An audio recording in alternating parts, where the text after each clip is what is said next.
دانا يا دانا دانا يا دانا ويا دانا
بالقلب وشي ببالي من كثر ما عانى الحاشا واللي جرالي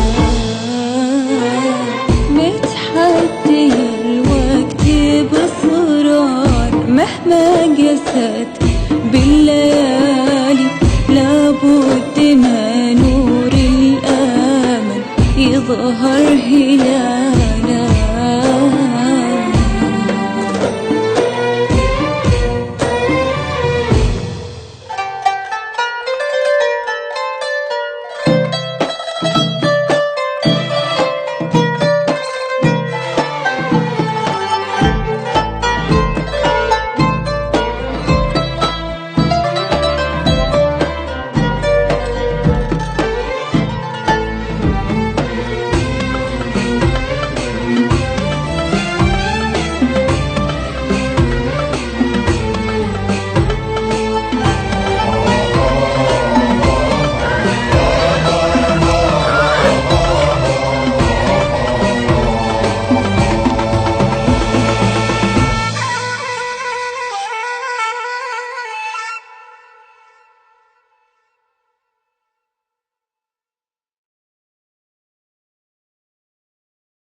لا لا لا لا لا لا، كلامك صحيح، كلامك صحيح.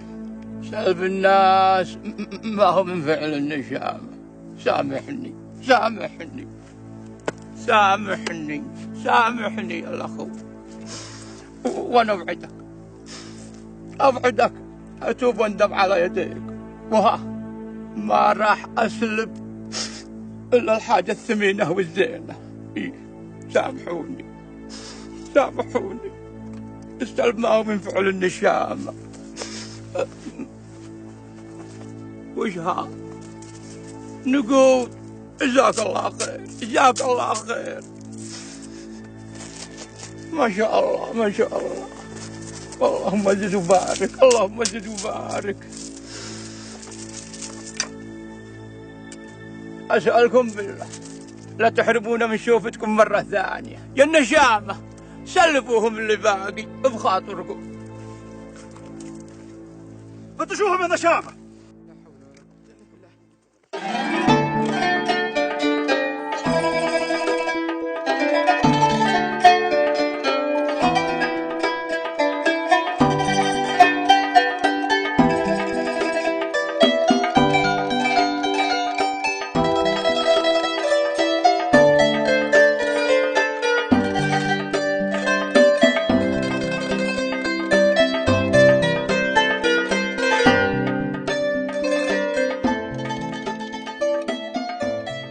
بيض الله وجهك يا أخوي، يا سندي وتاج راسي. خير ما فعلت، خير ما فعلت إنك ما سلمت على رداد. خله يعرف الآن إن معي رجال. ابشري ابشري يا أختي يا سعدة، وكاد إن عادنا بطلع عيونه. ليش ما يكررها مرة ثانية؟ يكررها مرة ثانية؟ ليه؟ أنت ناوي تردني له؟ إيه أكيد، بس حبينا نوريها العين الحمراء لجل ما يعيدها. لا يا أخوي لا، لا يا أخوي ما بغيت رداد. لا يا سعدة له، الحرمة ما لها إلا زوجها وبيت زوجها. خلي يا خوش يقول لش. أبد يا أخوي ما أعود له، وإن كان لي معزة عندك لا تكرهني على شيء ما أبيه. صلوا على النبي الربع. اللهم صل وسلم عليه. يا شيخ مانع والحاضرين، يشهد علي الله والناس أجمعين، رجالنا ما اعتدوا على أرض الشيخ رداد ولا راحوا بقصد الفتنة. قصدهم استرجاع مواشينا حلالنا ليأخذوها المطاريد. وشاء الله أن يثبت براءتنا يوم خلى واحد من جماعة الشيخ رداد هو منقبض على الجماعة، وطالبينه اليوم للشهادة وقول الحق وسلامتكم. الله يسلمك. ها يا مقدم حيمود قول وش عندك؟ يا شيخ مانع، بالنسبة للحلال المقدم سلوم كفة ووفة، أما الهدنة واللي بتنتهي بعد شهرين نطالب بتمديدها سنة كاملة عشان نقبض على القصيص بطيشان ونسلمه لكم، وسلمتم يا الربع. الله يسلمك. ها يا شيخ رداد سمعت حجة القوم، ها قول وش ردك؟ إن كان على الحلال قبضناه في أرضنا ومراعينا، وذي الأولى. والثانية إن كان على رجال مقدم حمود جو أرضنا وبسلاحهم وبيننا وبينهم هدنة، هذا اجعلها في وجهك يا شيخ مانع. والثالثة إن كان على تجديد الهدنة أبد ما أعطيهم إياها، أعطيتهم سنة يسلموني المدعو بطيشان قاتل أخوي، ولا الآن ما سلموني إياه. وسلامتكم. الله يسلمك. ها حكيم راشد قول وش عندك؟ صلوا على النبي. اللهم صل عليه. قال تعالى إنما المؤمنون إخوة فأصلحوا بين أخويكم. هذه الآية تدلنا على الأخوة والتسامح والتصالح والمودة اللي بيننا. أما الظالم نرده عن ظلمه، وحسب ما قال أخوي الهدنة لازم تتجدد يا شيخ. وسلامتكم. الله يسلمك. وذا الحين بننتظر ليه ما يجي مشعل الحطاب ونسمع شهادته.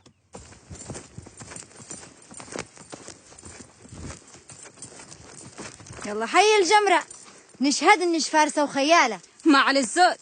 هات البندق. تفضلي. يزيد فضلش.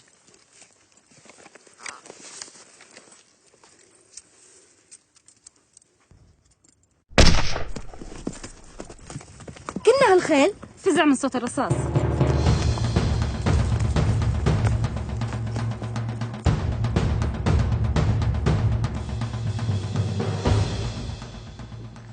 اسمع يا أختي يا سعدة، إن كان على رداد وقسما إني بطلع عينه، لكن سالفة الطلاق ما أبغى تذكرينها على لسانش. يا أخوي طردني من بيته عشان الحطاب، ويا ريت كده وبس أهاني قدامه. لا حول ولا قوة إلا بالله، لا حول ولا قوة إلا بالله. هلا بيك يا مشعل في ديرتنا. هلا. الله يحييك ويبقيك يا عايد. أكيد هذا الخيل شارد على صاحبته اللي تجري وراه. خلينا نمسك له.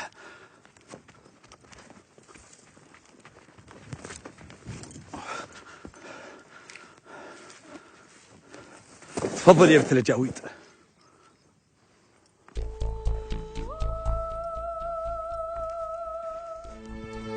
مكثور الخير يا النشمي. الأكيد إن هذا الخيل ما تروض. صدقت، عاد نحن نروضه. حطي جواره خيل مروض لو تبغين تروضيه. أكيد إنك تفهم في الخيل. ما هو كثير. مشعل يلا تأخرنا. جايك. مشعل؟ يا عايد. إيه؟ من هذا الضيف اللي معاك؟ هذا مشعل الحطاب من قبيلة الشيخ رداد، أبوش طلبه للشهادة. أنت مشعل الحطاب؟ إيه، أنا مشعل الحطاب.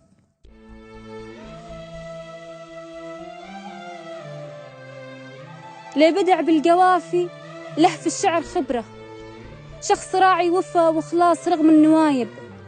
خلي باب الأمل مفتوح والصبر ظفرة، والرجاب الذي ماله مع الناس صاحب. جل ربك عظيم الشأن، له حكمه وأمره، واحتكم له لأنه ما يرد شخص خايب. أنت الجمرة؟ إيه، الجمرة. قبضتوا على الخيل؟ إيه. يلا يا مشعل تأخرنا. جايك عايد. ارخصوا لي. الله معاك.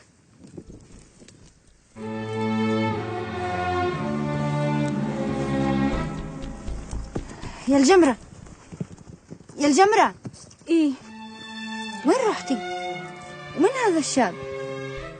عرفتي من هذا الشاب اللي كان واقف هنا؟ مين؟ هذا مشعل الحطاب. لا حول ولا قوة إلا بالله. يعينش على بلواش. وش بلواي؟ العشق هي الجمرة. لا تفهميني غلط. يا الجمرة. يا شيخ دهاس نحن داخلين على الله ثم عليك يا شيخ دهاس. لا حول ولا قوة إلا بالله.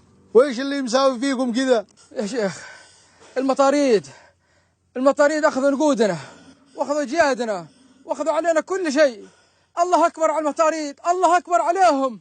وصلتوا وإن كان على المطاريد فرساننا بيروحوا وراهم. يا ولد روح لركاز وقول له ياخذ الفرسان ويروحون لوادي الهجير ورا المطاريد. ابشر يا شيخ. وادي الهجير؟ وش درى إن المطاريد هجموا علينا في وادي الهجير؟ إيه، وش دراك يا شيخ إن المطاريد هجموا علينا بوادي الهجير؟ اي انت اللي قلت لي. ومتى احنا قلنا لك؟ تذكرون اخر مرة لما كنتوا عندي واخذتوا نقودكم وقلتوا بتروحون تشترون مواشي من قبائل وادي الهجير؟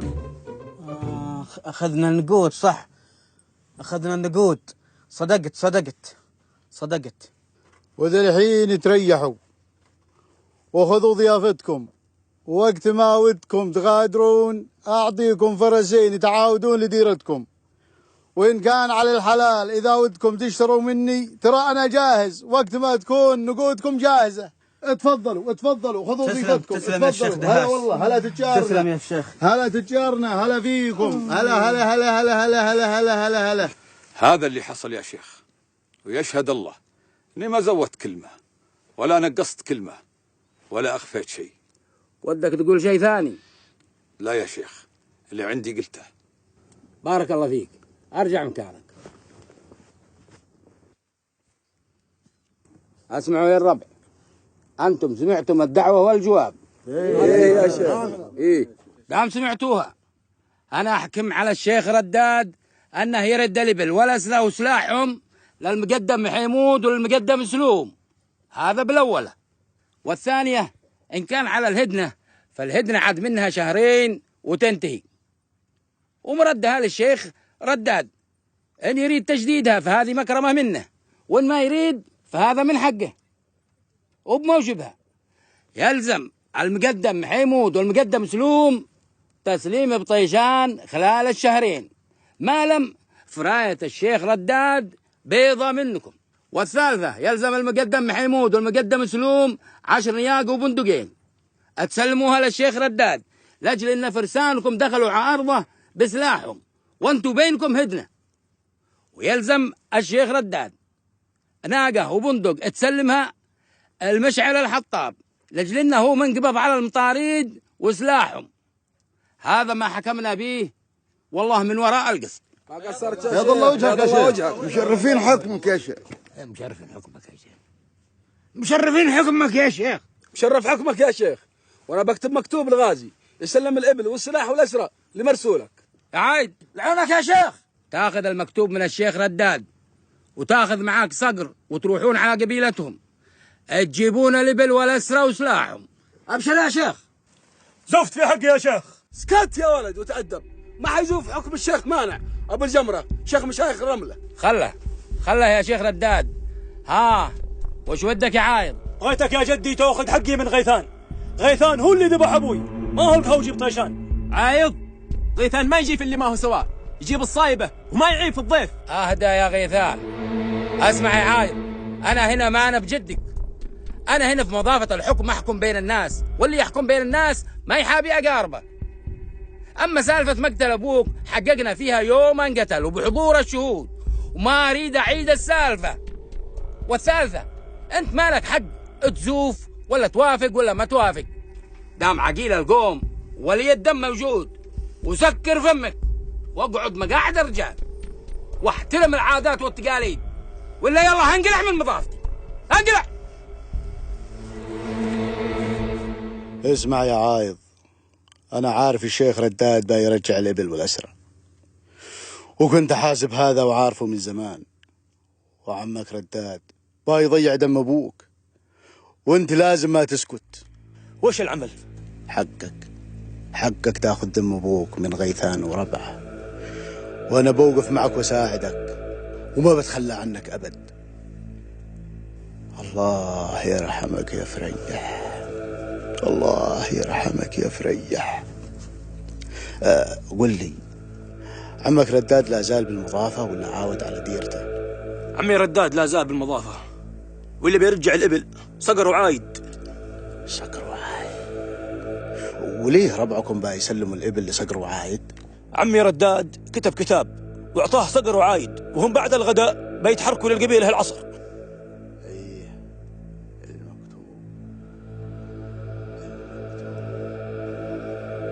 ركاز. اسمع يا ركاز. بغيتك تروح لبطيشان وتقول له، يقول لك الشيخ دهاس يبغاك تقابله بنفس المكان وبأسرع وقت. مفهوم؟ ابشر يا شيخ. يلا.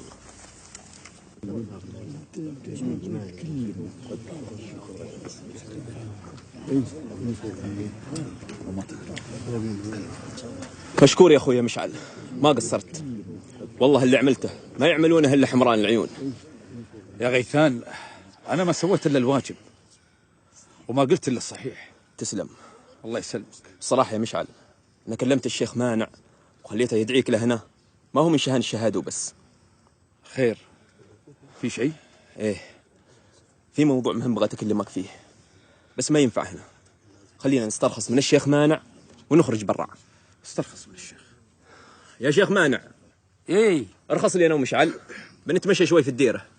روحوا بس لا تاخروا على الغداء. ان شاء الله يا شيخ ان شاء الله.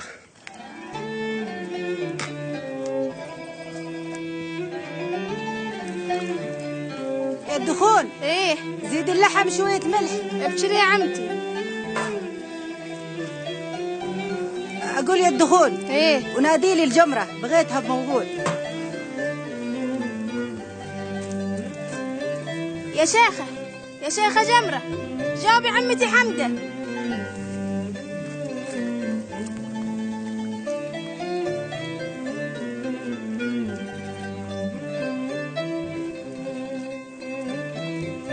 نعم يما.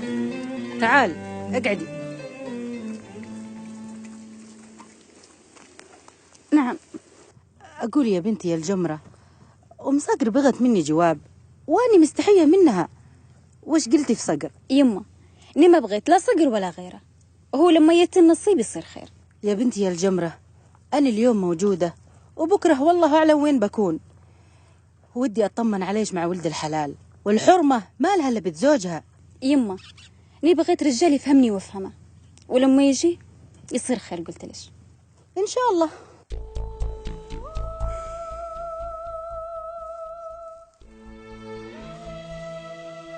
يا الدخول روحي نادري القرنفل. أبشري يا شيخة جمرة. وراش وش بغيتي بالضيفة؟ ولا شيء، بغيت أروح أجيب أنا وياها ماء من الكريف.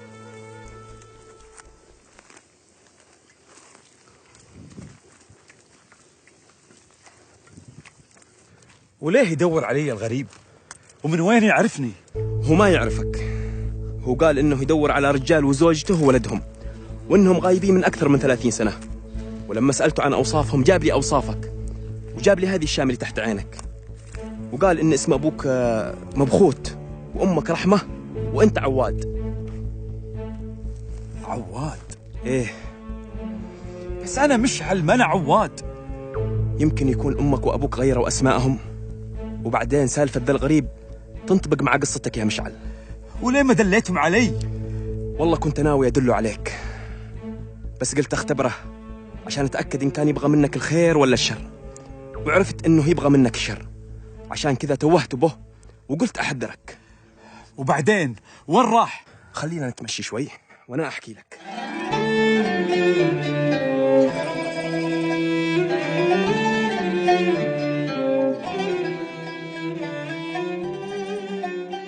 يا مشعل يا مشعل، أقول لك إن كانوا أنت اللي يدور عليك الضيف فأنت أكيد في خطر، لأنه ناوي عليك الشر، فكيف أنت تبغى تدور عليه؟ إن كان يبغالي الخير أو يبغالي الشر ما يهمني، المهم أعرف منهم أهلي وناسي، وإن كان هناك مشكلة تنحل. يا مشعل أنت بدوي، وتعرف إنه لو كان في مشكلة بعد كل هذه السنين فتكون كبيرة ومش سهلة وما بتقدر عليها. خليك من دي السالفة وخذ حذرك يا مشعل. القوة يا رجال. الله يقويش. حياكم الله. الله يحييش. أرحبت يا مشعل.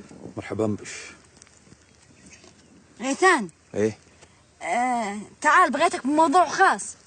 تكلم يا القرنفل، مشعل والجمرة ما هم أغراب. قلت موضوع خاص، تعال بغيتك.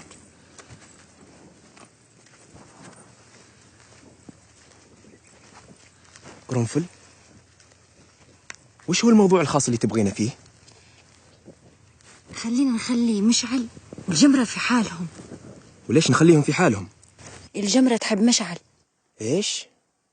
الجمرة تحب مشعل؟ ايه تحب مشعل. يا هناش يا الجمرة، والله ما حد يستاهل الجمرة غيرك يا مشعل. ايه هناش، واخيرا لقيت نصيب ايش الجمرة.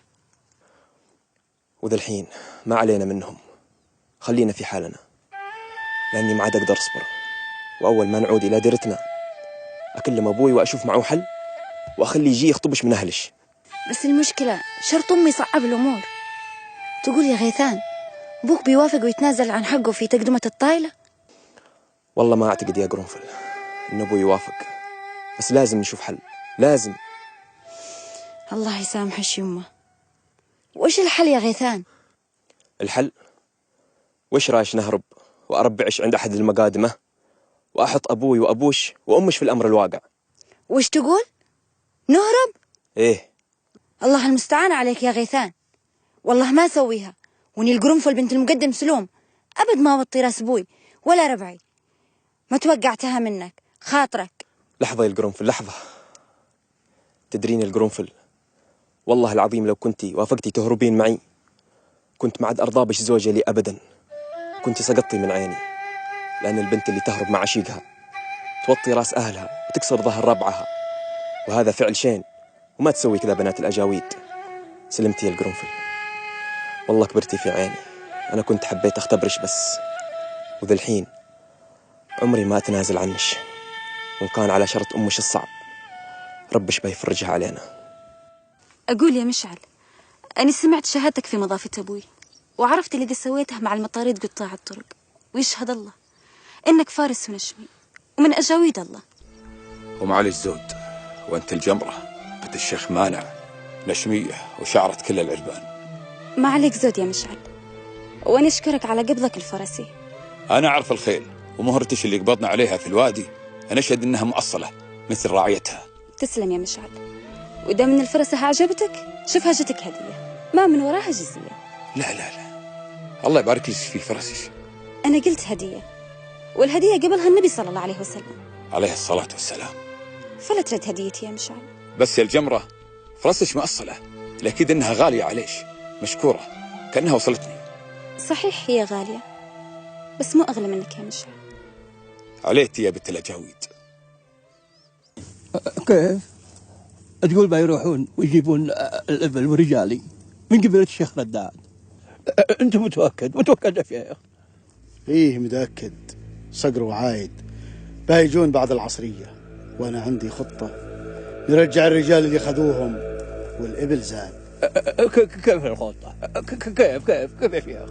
أقول لك كيف يا بطيشان.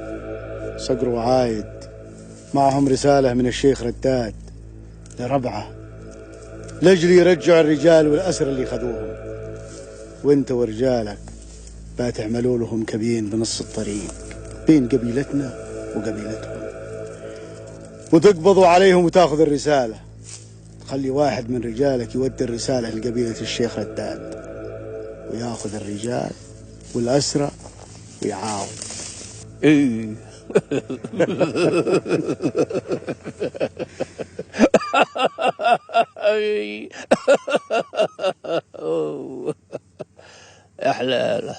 يا حلالها الخطة يا شيخ، وبكذا يشربها الشيخ رداد.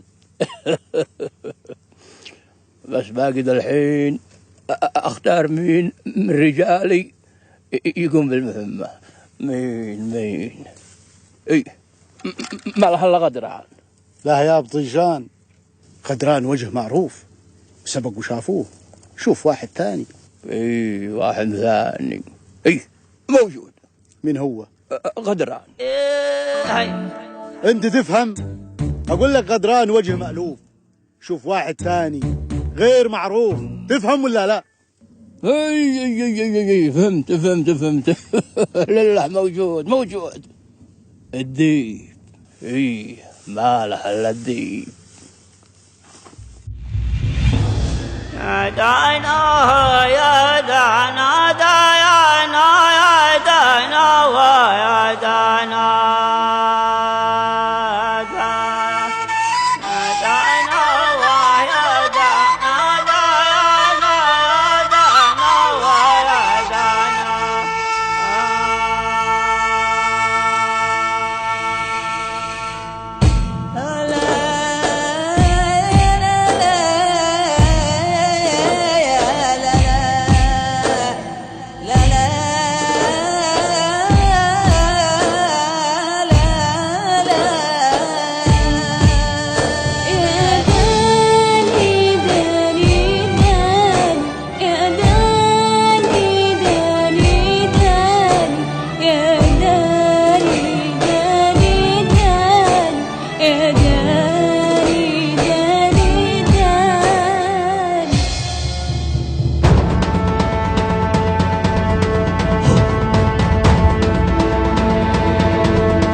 ماشية ببالي من كثر ما عانى الحاشا واللي جرى